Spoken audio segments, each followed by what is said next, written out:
quiet.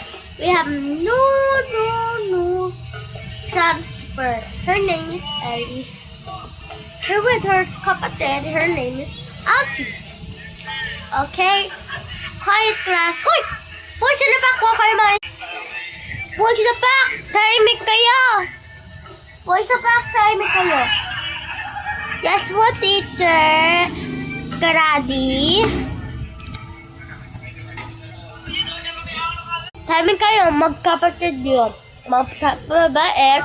Talino, hindi sa inyo. Diyan kayo, mana-mana. Hello po, teacher. Ako si Alice, kapatid ni Alice. Hello po. Ako naman si Aki. Maganda po ako, pero magsilino kami. Salamat po. Saan po yung upuan namin? Kukuling natin bag namin. Halika punso. Saan po, dito po, teacher? Sige po. Teacher, saan po ako? Doon?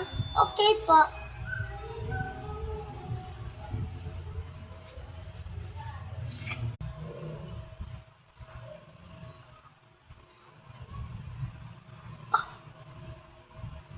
Classmates, gusto mo pa? Guys, part 2.